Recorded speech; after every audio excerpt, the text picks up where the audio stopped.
ہاتھی اور چیونٹی۔ پیارے بچوں، اگر کہانی پسند آئے تو لائک، شیئر اور سبسکرائب کرنا مت بھولیے گا تاکہ ہماری نئی سٹوریز آپ تک پہنچ سکیں۔ یہ کہانی ہے ایک بہت ہی خوبصورت جنگل کی جہاں بہت سارے جانور رہا کرتے تھے۔ وہیں پر ایک بہت ہی موٹا تازہ ہاتھی جو بہت ہی بڑے ڈیل ڈول کا تھا وہ بھی رہا کرتا تھا۔ ہاتھی بہت زیادہ طاقتور تھا اور اس کے ساتھ ساتھ بہت مغرور بھی، اور وہ روزانہ کسی نہ کسی جانور کو ڈراتا دھمکاتا اور ایسا کر کے اسے بہت خوشی ملتی۔ اسے لگتا تھا کہ اس سے زیادہ طاقتور اور کوئی ہو ہی نہیں سکتا۔ ایک دن وہ گزر رہا تھا کہ ایک ڈال پر بیٹھا اس نے ایک طوطا دیکھا اور اس نے طوطے سے کہا، تم نے مجھے سلام کیوں نہیں کیا؟ کیا تمہیں نہیں پتا میں جنگل کا راجا ہوں؟ چلو جلدی جھک کر مجھے سلام کرو۔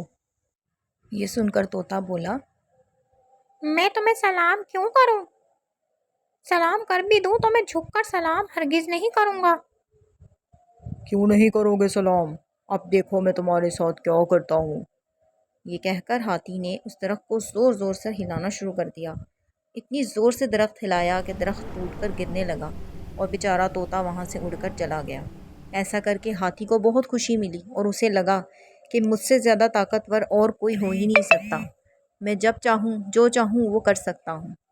ہاتھی روزانہ پانی پینے کے لیے ایک دریا کے کنارے جایا کرتا تھا۔ وہیں پر مٹی کا ایک ڈھیر تھا جہاں ایک چھوٹی سی چیونٹی نے اپنا گھر بنایا ہوا تھا۔ وہ روزانہ تھوڑا سا کھانا لے کر اپنے گھر چلی جایا کرتی تھی۔ ہاتھی جب ایک دن پانی پینے کے لیے دریا کے کنارے آیا تو اس نے اس چیونٹی کو دیکھا اور اس کا مذاق اڑانا شروع کر دیا کہ یہ اتنی سی چیونٹی ہے، یہ کیا لے کر جا رہی ہے اپنے لیے کھانے کو؟ بھلا اس میں بھی کسی کا پیٹ بھرتا ہوگا؟ چیونٹی نے اسے کہا کہ بہت غلط بات ہے، ہمیں ایسے کسی کا مذاق نہیں اڑانا چاہیے۔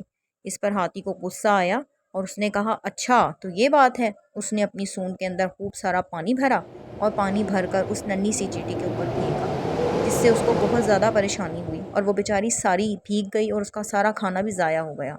چیونٹی کو یہ اچھا نہیں لگا اور اس نے کہا، ایک دن میں اس کا بدلہ ضرور لوں گی تم سے ہاتھی۔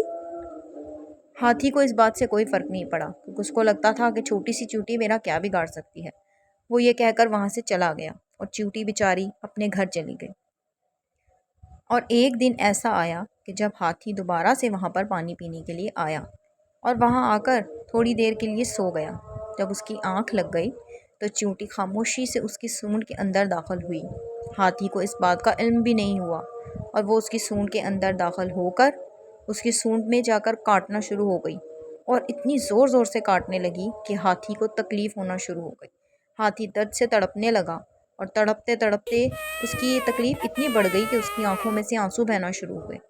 پر ہاتھی کو چیونٹی نے کاٹنا نہیں چھوڑا، وہ مسلسل اسے کاٹتی گئی اور ہاتھی رونا شروع ہو گیا، مجھے معاف کر دو، تم کون ہو؟ مجھے چھوڑ دو، مجھے بہت درد ہو رہا ہے، پلیز مجھے چھوڑ دو، نکلو میری سونڈ سے باہر، یہ کون ہے جو مجھے مسلسل کاٹ رہا ہے؟ اب چیونٹی اس کی سونڈ میں سے باہر نکل آئی۔ جب ہاتھی نے دیکھا کہ یہ تو وہ چھوٹی سی چیونٹی تھی جسے میں کچھ سمجھتا ہی نہیں تھا تو وہ رونے گڑ گڑانے لگا کہ کہیں یہ مجھے پھر سے نہ کاٹے، اور کہا، آئندہ کے بعد میں ایسا پھر کبھی نہیں کروں گا، مجھے معاف کر دو ننھی چیونٹی۔ اس چیونٹی نے کہا کہ دیکھا، میں تمہیں کہا کرتی تھی کہ کوئی بھی چیز بیکار نہیں ہوتی، اپنی طاقت کا زور ہمیں اچھی چیزوں پر لگانا چاہیے نہ کہ بری چیز پر۔ اور ایسا کہہ کر اس نے ہاتھی کو وہاں سے جانے دیا۔